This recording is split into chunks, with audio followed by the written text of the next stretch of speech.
A result, would you say? Against that team, better than that is almost impossible. So I had the feeling we let them alive. So we did everything, we create more, we play like you have to play these type of games, incredible focus everyone, and yeah, it's okay. We are top of the league still, so we have the feeling that yeah, we miss a huge opportunity to make a step. So many games to play and many things going to happen. An exceptional game of football. Two heavyweights really jumping in each other, so it's crazy the intensity of these games. I think City was more direct than usually. We were lesser direct than usually. I like that a little bit, so it's fine, and we will see what they do next time. We will see what we do next time. I think we played really well today. I think we had the upper hand today. I think we should have scored more. We didn't give too many chances away to them with the quality they have. So I'm happy with the way that we play. I don't have a lot more to say, honestly. You were out for the second half quite early. The manager was out quite early. Were there a few words half-time? Yeah, obviously we were losing, so we needed to change a little bit. It's always nice to have a break as well, to go again. That was a very good beginning. We scored one. In the end, it's a draw, and now we just need to believe that from here until the end, we will grab more points in them. Would have loved to win the game, yes. Would have changed our situation? Not really, not now. And so we have to win an awful lot of football games that didn't change. And if there was one we could draw, it was today. Yeah, let's keep going. Kind of quite sober responses, because it must feel in a way slightly deflating to play in such an incredible match which totally lived up to its billing and its hyperbole, didn't it? It was a joy to behold. It definitely didn't disappoint, Gabby. The intensity was unbelievable. The energy shown from both teams was just the top. It was just relentless from start to finish. Such high standards from both football clubs. City had the better, certainly in the first half. They could have been out of sight, maybe should have, with better finishing. But Liverpool definitely came back into it more in that second half. But it was just a joy. And you kind of felt that it didn't matter where that game was played. You know, there was no home advantage, no changing your tactics from Klopp. Why was it so good? Well, because both teams have such a strong belief in who and what their identity are. They're not changing for anyone.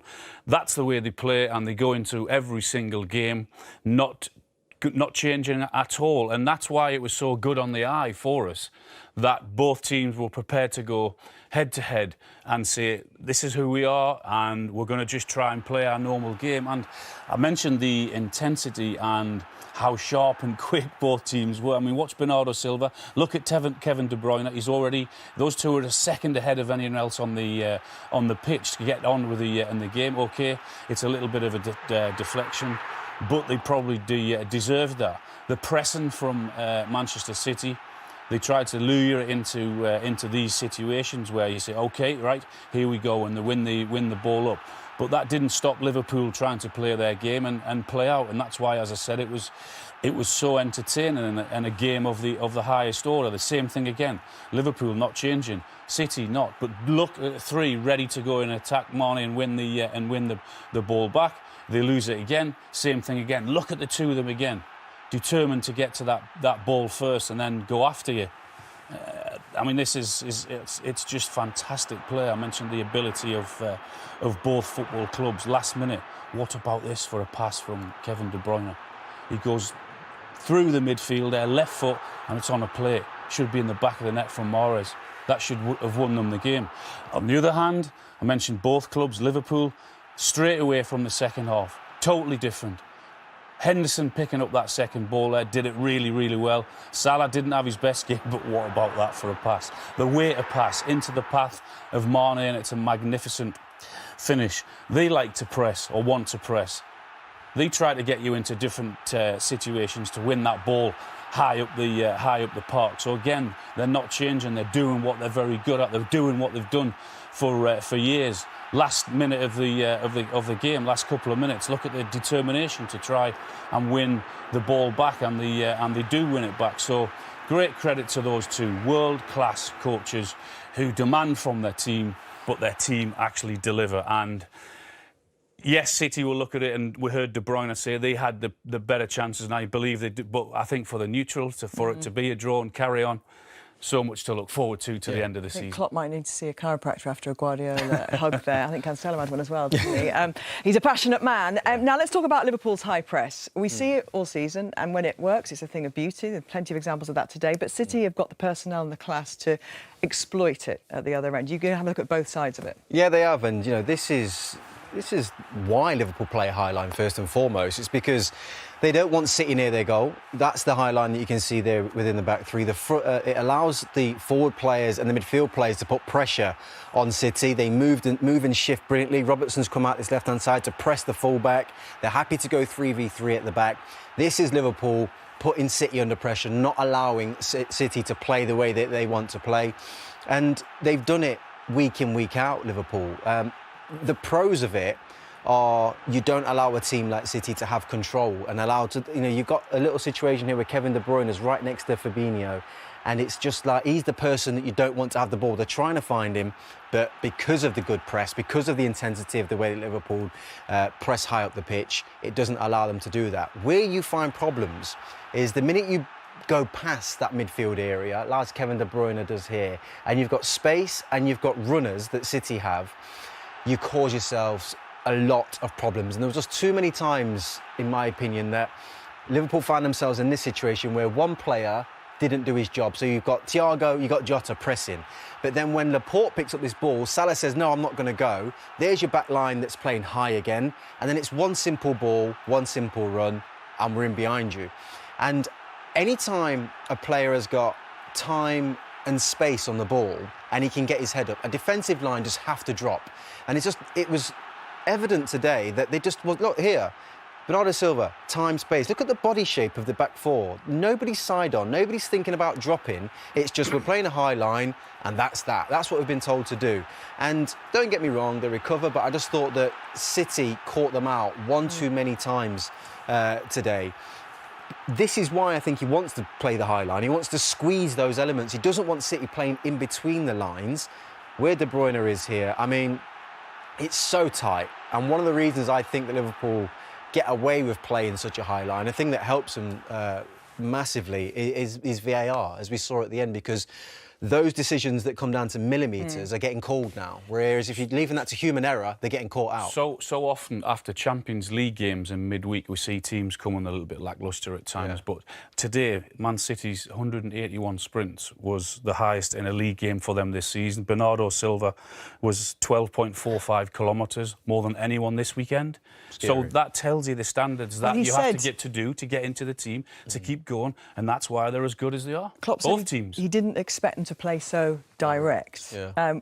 Does that change anything in your mind as to how they'd say set up at the weekend when they're playing each other in the FA Cup Champions League final? No. So do they change? I don't think so, no. I think we've got two managers here that really believe in their philosophies, and there's a little bit of kind of like, not so much like my team's better than your team, but they believe in their methods, and I don't see any of them veering away from that. No. And those methods, those tactics make for such entertaining head-to-heads, don't they? Let's have a little look. This is I love this stat. It's been used a lot over the weekend. But this is the run-in first. Sorry, this is the run-in that they both have. I do love the stat. We'll see in a moment. This is the run-in, and you could argue, Alan, that Liverpool's is trickier. Where are points going to be dropped, if any? Newcastle. I was waiting for that one. No, yeah, I agree. I mean, on paper, Liverpool do have, I think, the harder running, but I don't think that will affect them with the squad that they have, the forward options that they have. You can see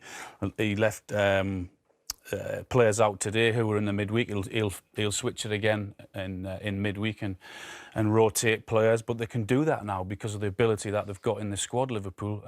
Also, we just quickly, sorry, Al, we just watched the game, didn't we, where you watch those two teams, they're so far clear of anything else that you can see. Yeah. So you look at those fixtures, and they look like tough fixtures, but they're so far ahead. Well, this is the one. The points over 4 seasons, they're a point away from each other, as they are in the league now. Yeah. It's nothing, is it? A point over all those matches. They are so tight, so close. It may come down to a point. It may come down, to goals. Who knows? That's why I think after that result today, you kind of look at it and you don't know how to feel. You don't know whether you're looking at it and going, oh, well, City have missed one there or Liverpool have missed one there. It's so tight. It could go either way.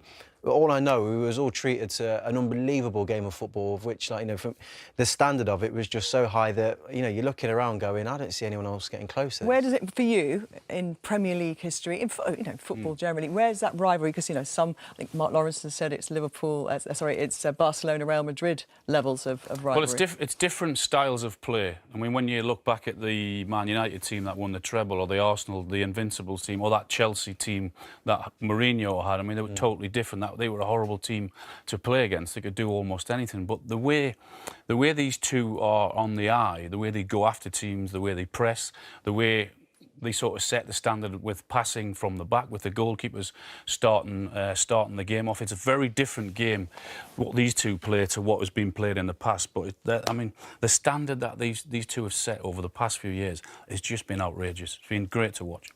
Sure you enjoyed that wherever you were watching. The standard bearers of Premier League football hitting them again, and we are still 1 point between the two of them in the race for this, with 7 games to go. Much more from Michael and Nigel to come here from the Etihad, but we saw Conor Cody and Owen Hargreaves in that montage enjoying the game. We can get their thoughts back in the studio now with Seema. Thank you very much indeed, Steve. Yes, we certainly all enjoyed that, didn't we? And Conor, it lived up to all expectations, didn't it? Yeah, I think you're seeing there, we were enjoying watching it, weren't we? It was an incredible football match, 2 incredible teams, and listen, lived up to the billing, didn't it? I think it lived up to everything we thought it was going to be. And some of the goals and some of the play was absolutely outstanding, yeah. I think we're once again reminded of just how lucky we are, how privileged we are to be watching these players in our lifetime. They are at the top of their game. Yeah, I think the beautiful thing is 2 heavyweights, but they both tried to win the game. They both really went for it. They both went for each other. In the end, it was a fair result, I think, the 2-2.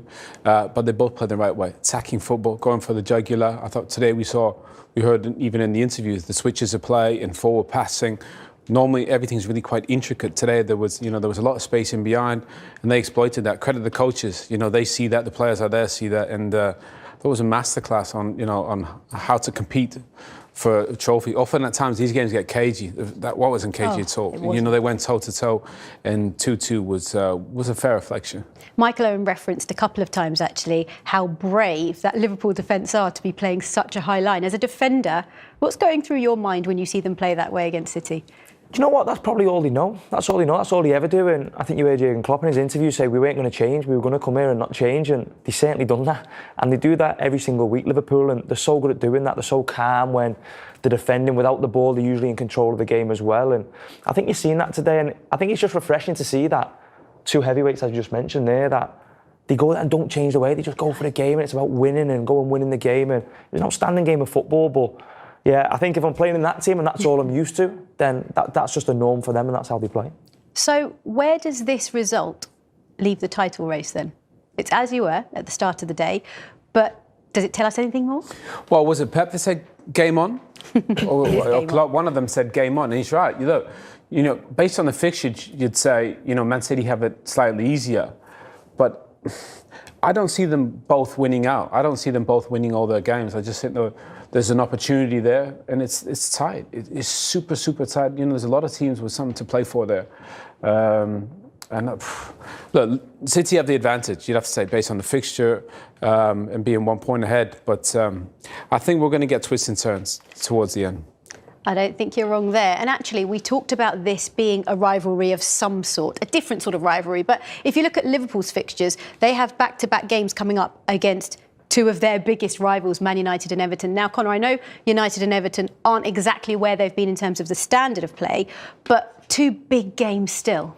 I don't think that matters. I'll be honest, them games are massive. I think for Liverpool Football Club, I think them games are absolutely huge. I think form, and you hear it quite often in derbies and different things, form goes out the window, and that's what people talk about. And I think that's the case because they're 2 huge games. And I go back to what Owen just said then, and I think it depends how they react from the Champions League games and the FA Cup games. They've got a lot of games.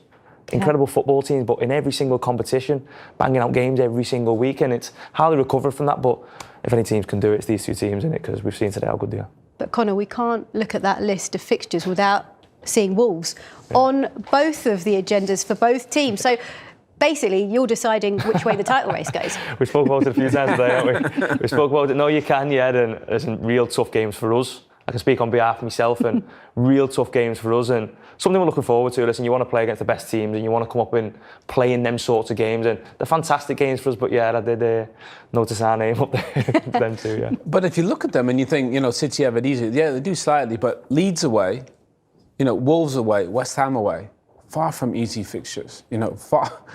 Tough. And the thing is, everybody's got something to play for, whether you're trying to stay up or. And I just think for Liverpool. Look, they're tough fixtures, but pretty much in every game they're the favourite. You expect them to win. So who knows what's going to give? And Conor makes a great point. That, FA Cup, Champions League. On every front, they're the favourites. The two best teams, not only in the Premier League, they're the two best teams in the world. They're bigger than Real Madrid, they're bigger than Barcelona. What a credit to the Premier League that we have the two best teams to watch in Europe. And the two best managers as well. It's great, isn't it? Okay. So after today's match, who wins it for you guys? 7 games to go. Can you call it?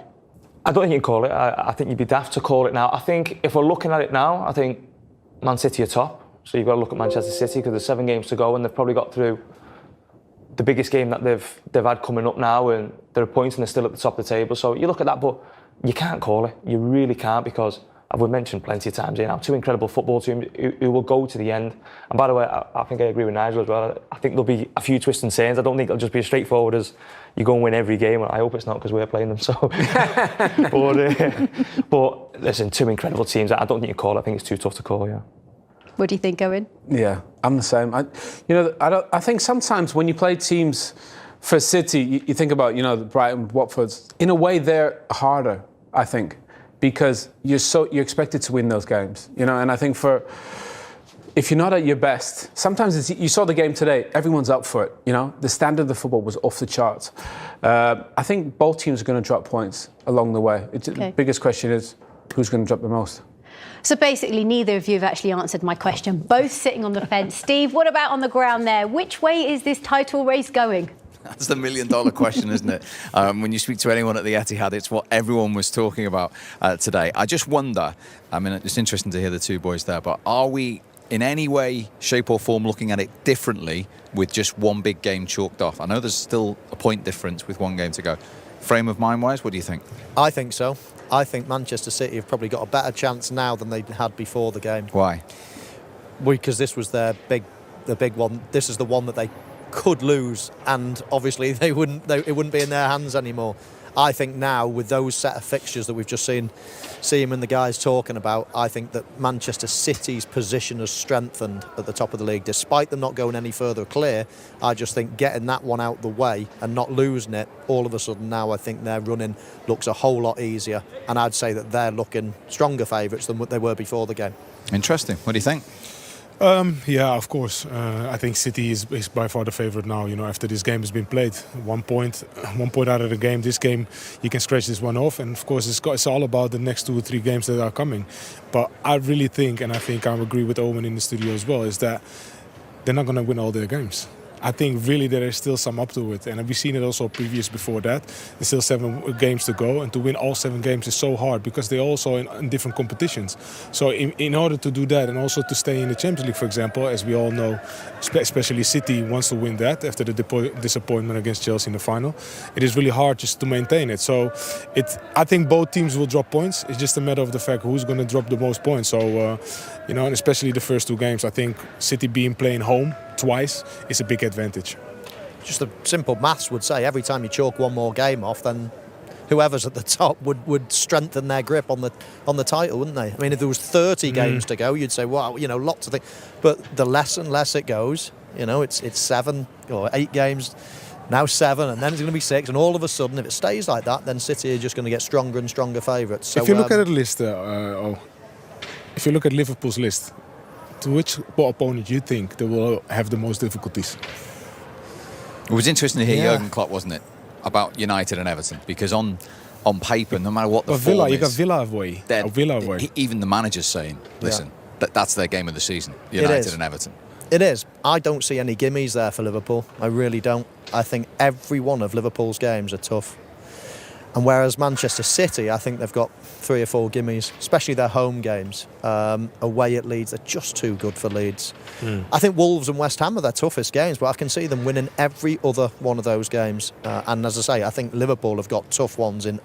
All of those are tough for Liverpool. I know, obviously, we've heard from Connor, who's got to play them both. Can I just point one fixture out as well that they both have to play? Aston Villa, managed by Steven Gerrard, who brings his team here at the Etihad on the final day. He couldn't, could he? He could. If it's still going by then, he could. Yeah, I mean, you might see him change his title to player manager before that game, get his boots on. You never know. And Aston Villa are a strong side, of course, but in general, I think those fixtures definitely favour City. That would be something. That would definitely be something. Just imagine that. But obviously, Liverpool has to play Aston Villa before City plays Aston Villa as well. So I'm gonna be it's gonna be curious how hard he will go and set his team up against Liverpool as well, just to go all in. But that being said, they have to go all the way. It doesn't really matter which opponent you get. You need to win your games, and that's what we've seen today. The two best teams out there in the Premier League try to go for the 3 points. Obviously, they split the points today, and it's going to be curious for me to see the first 2 games. I think that is the really the most important 2 games that is in this fixture list from both teams. It was really interesting to hear Jurgen Klopp go back to years gone by and the fine margins. When we look back at today as well, and the chances the teams had, City in particular, that's the fine. They could have won this game, as Pep Guardiola said to us. Yeah, we had a little conversation about it. If there was one team that could win it, and there was, had the majority of the chances and chances to win it, I think it was City today, especially in the first half. The first half they had the most chances and had the better chances as well over Liverpool, and especially in the first 15 minutes. Of course, we've seen Raheem Sterling miss the first chance, and then Kevin De Bruyne score a goal, but. Sometimes resilience and intensity and energy of the opponent says also something in the score and the result. And Liverpool showed great character and great determination in order to prevent City from scoring. So yeah, that is also credit to the defense, but also the resilience of Liverpool. Yeah, Mahrez could have made a name for himself, couldn't he, off the bench? Yeah.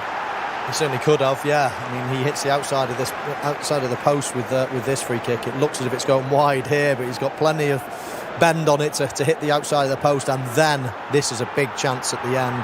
I thought it was deflected. Yeah, I thought the way that ball went over, it must have been deflected. And I'm not sure if it did. Yeah, I think it was a deflection. But that was a massive chance, and obviously there would have been no chance for Liverpool to come back if that had gone in. So I think on balance of chances, if one of the teams deserved to win today, I thought City shaded it, especially on chances. And from Liverpool in front of goal, what did you think? I thought they were reasonably clinical. I don't think they missed too many chances.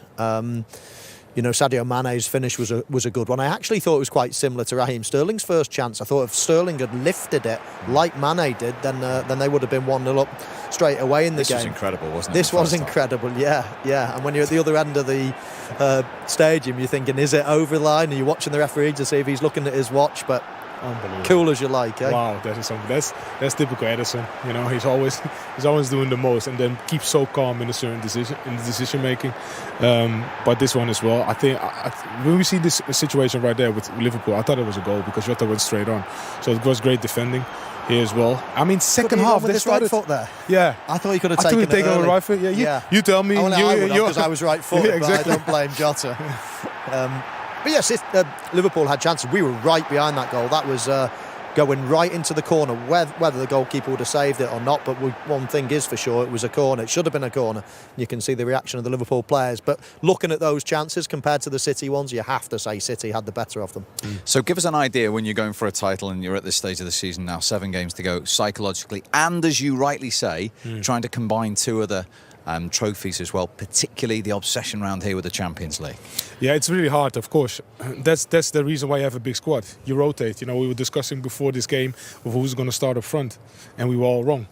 So that says something also about the mindset that these coaches have. They have to have a big squad and rotation, but we all know in the back of the mind, Champions League is the number 1 trophy for them to win it, especially after the disappointment in the final against Chelsea. So it's really hard to stay composure because obvious today was also a big game. You want to win the Premier League with 7 games to go.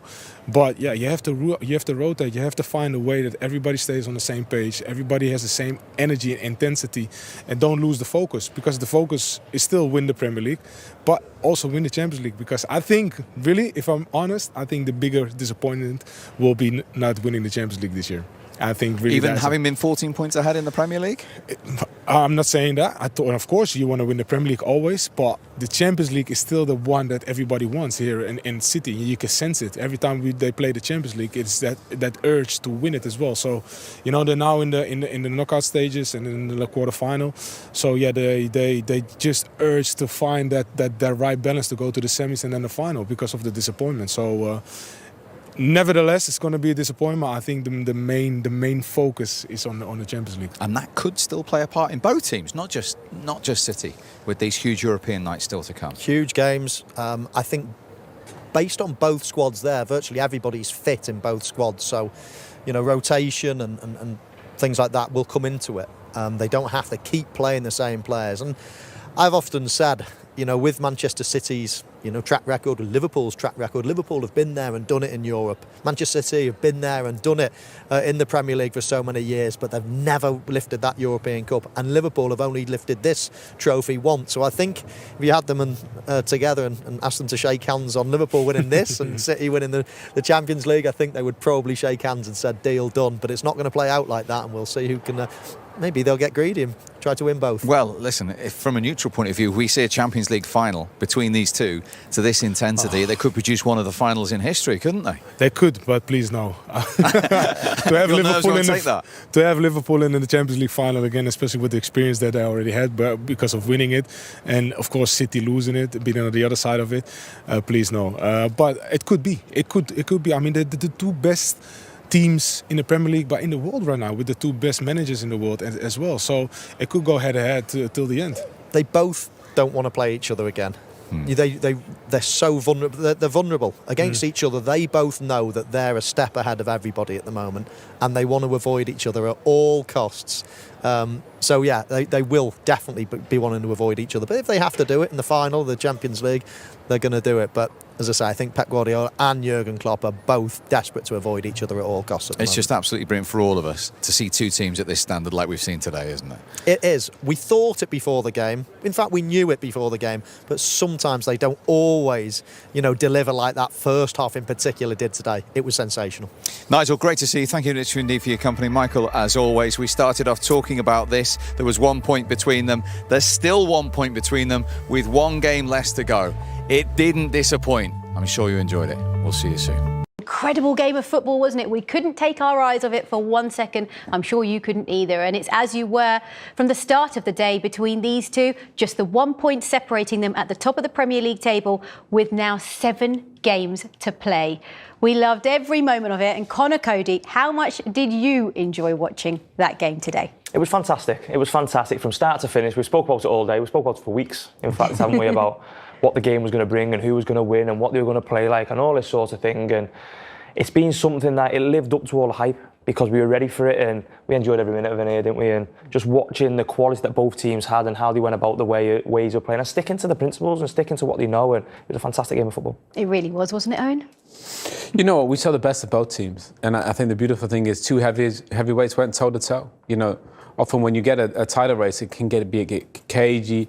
It finished in a draw, but it could have gone either way. I think both teams had a right go, played some great attacking football at times, you know, tried to get in behind, played long balls, played a little bit more direct, there was space in behind.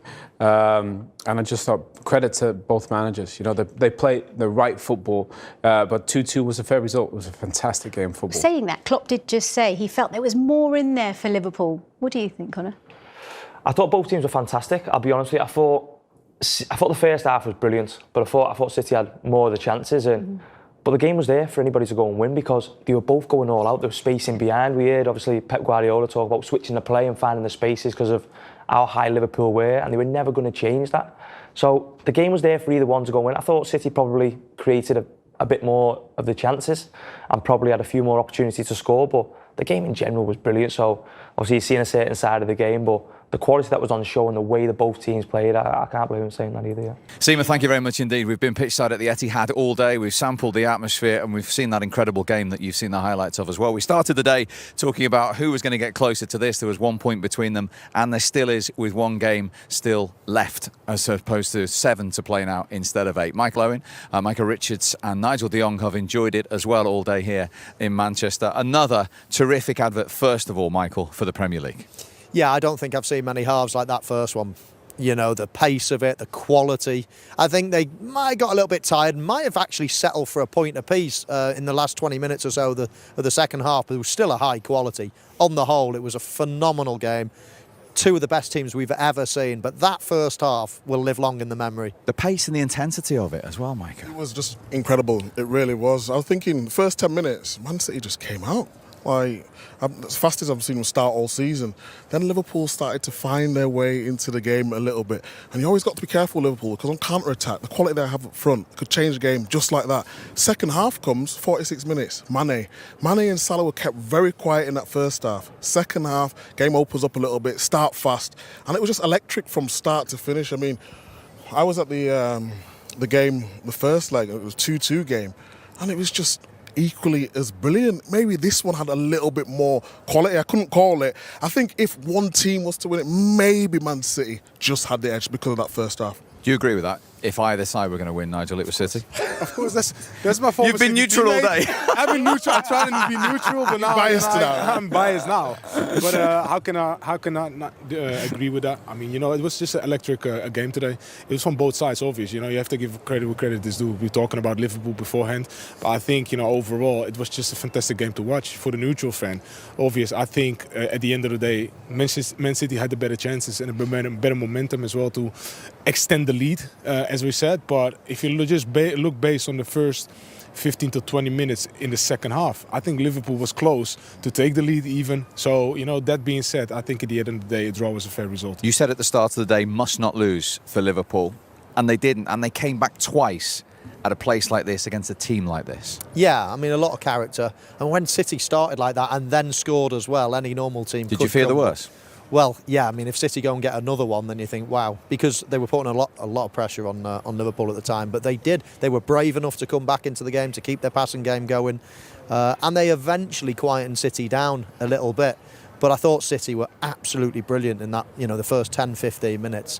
And Liverpool got back into the game quite quickly, though, fair play to them. And then it was a little bit nip and tuck. But I agree with the guys. I think with a neutral head on, if you see the chances created by both teams, it was probably a fair result. But if you had to pick one team, it was City. What about when Sterling went through? Just his shoulder was offside. And you're thinking, when he goes through, has he got the composure to finish it off? And it was brilliant. Then he got Mahrez's chance at the end. He could have made a name for himself. If you could bet on anyone in that position to finish it off, you just think he's going to bend it into that far corner. He goes, I don't know what he was trying to do. I don't know if he was trying to be clever. Tried a little dink and it wasn't, We were thinking that it was a deflection, though, at the end of the day. You know, Matip got a little touch. See? He got a touch. See? And so it was a little deflection, but nevertheless, I understand what you say. If you want to have one player in that position with his left foot coming on the inside, it should have been Mahrez. But nevertheless, you know, it was a draw at the end of the day. And we were lucky enough to be joined live by Pep and Jurgen Klopp as well. Yeah. And they were talking about the fine margins, weren't they? About these two titans going head to head. And Jurgen Klopp was even going back to ones from 2 or 3 years ago. Yeah, that's an amazing part about these two coaches, right? They have so much respect for each other and they know each other so well. But it's all about fine margins, you know, especially with 7 games to go right now. It's not a matter of fact who's going to win the most games. It's who's going to lose the most points at the end of the day, because it's only 1 point between the two of them. And if you look at the fixtures we were discussing as well, I think Liverpool, the first 2 games now they're coming with United and Everton, is going to be a really difficult fixture for them. I just think next week for Man City is absolutely massive. You think Atletico, you 1-0 up, but that's going to take so much out of you. Then you've got the semi-final of the FA Cup against Liverpool again. That's going to take, and it's just, I think this week now is going to be so defining in terms of what happens the rest of the season. That's the point, isn't it? It's not just about the 7 remaining Premier League games here in this run-in. Exactly that. And if, you know, Man City were to get through and Madrid was to get through, then you've got Real Madrid to throw in that mix. That's going to take more energy out of you. So it's not done by any stretch of the mark. I was just sort of astonished of how 2 teams, like Liverpool, kept playing a high line with Man City keep running in behind, but they didn't change the way they play. They believed in what that what the manager tells them, and City high press as well. And I just thought for the neutral, it was a great game. It really was. Yeah, we spoke to Jurgen Klopp after the game about the bravery, and he said, well, maybe stupidity. When you've not got pressure on the ball, then you can't do that. But it was a great game. It makes for a great game because not only are they vulnerable that way, but it means that they can push up and give the ball to players like Salah, like Mane, and be closer to them. So we've often said on this programme it's a risk and reward strategy that Liverpool play, and we saw both sides of that coin today. Yeah, and both managers said to me this week about being pushed and pushing. We've seen that encompassed in one game again today, haven't we? The standards the two of them set. Before the game we were talking about like the rivalries among players or among clubs. You've seen the Messi with the Ronaldos, but these two coaches, they strive each other to the highest point and just to squeeze every inch of energy and intensity out of their players. So that's why they're the best coaches in the world right now, because head to head, they always know they have to be inch perfect in order to win from the opponent team and from the coach as well. So that being said, it's great to have them both in the Premier League, and of course international wise now maybe they go head to head to the final. Yeah. Let me ask you this, by the way, because I got this question: if you could settle now for one trophy, Champions League or Premier League? Have I won a Premier League before? Yeah. Then I'm taking Champions League. Even in the state that they are right now? Champions League because when he asked that question, people say, "Oh, City not a great team. Why? Because they've not won a Champions League." That can throw away that conversation. So I personally believe the Premier League is better, but I would take the Champions League right now because I've already got a Premier League. Interesting. Now, I know this is difficult for you to do. Take your City hat off. Very difficult, Micah. But just to round up, how privileged are we to be seeing these two teams season in, season out, producing the standards we've seen again firsthand today? It's absolutely incredible. But if you look to where Klopp actually started from, the team he inherited, and this is not a disservice to Pep, but Mancini had won the league, Pellegrini had won the league. Now, Liverpool had not won the league in years, so every year getting better, then to add a Champions League into that, and then watch them play together at the intensity with the quality that you have. I just think they've been inspirational, they really have, and they probably should have won more. It's just the level of Manchester City, and over the next couple of seasons it's going to define how great a team they become. Gentlemen, enjoyed your company today, and we have been privileged, we know that, to be in this position to see these two teams produce another game like that, Seema. We certainly have been privileged to watch this game, right? It's been absolutely brilliant. I actually wanted to pick up on something Micah Richards said, because he mentioned that City had a couple of fantastic chances, didn't they, to win the game. Will Mahrez be ruining these missed chances? Yeah, well, even Connor said, you thought, City just shaded it in there, and that was the Mahrez one, the free kick. That is almost picture perfect. I think, in the end, Alisson's got it covered. He's there, but this is the one. De Bruyne was the best player on the pitch for me all day. And you think, Mahrez, calm, composure, inside, Alisson's off his line, just dinks it. Just, you'd fancy him to get on target. Just, Pep can't believe it. And that's why we both thought they probably just shaded, don't you think? Yeah, I think so. And that chance at the end, we had our hands, didn't we, thinking, what's going on here? It's good because the pass is incredible from De Bruyne, and Owen said he was outstanding all game. But listen, it's so unlucky. And I think De Bruyne mentioned it in his interview where he said if he chips it and goes in, it's a wonder goal and it's a worldly goal, and we all run off and we celebrate. But I thought they were fantastic today, Manchester City. So look, the conversation now turns to who wins this title race, because it's so close between the two. It's just the 1 point. I think the thinking going into it was if Man City had won it, they would maybe just have the edge. But it's still just a point separating them. So, Connor, when you look at those fixtures, would you say Liverpool have the tougher run in? I hope they both don't go and win all the games, if I'm being honest with you, because we're on there. Of course if I'm being honest with you. But listen, I think it's hard. It's so hard to nail down a winner at the minute, because whereas we were before the game, I think if you're looking at it, I think Manchester City are top of the league. It's theirs to lose because they're a point ahead. I think if you ask anybody now, you'd rather be in Manchester City's position with 7 games to go. But I think anything can happen, and I think no matter what happens in the Premier League, it's the hardest league in the world, and it's going to be so tough for either team to go the rest of the season unbeaten. So I think it'll be really tough, but I can't call it now. Yeah. So that said, do you see either of these teams dropping points in the Premier League, and if so, where? Yeah, I think they'll both drop points. I think City are favourites just based on their point ahead. They've got an easier run in, but I think they'll both drop points. I really do. The question is who's going to drop more. That is the question. And actually, Connor, you have a big say in this title race because, as you mentioned, you play Liverpool on the last day of the season, and we don't know when the game against Manchester City will be. That could be within the same week. Yeah, and massive games for us, and games we're really looking forward to. We've always enjoyed playing in them, if I'm being honest with you, from our football club, and they're the games you want to play and the games you want to be involved in. You want to test yourself against the two teams we've watched today, and we're all telling everybody how good they are, and they really are world-class teams, but we can't wait for them, yeah.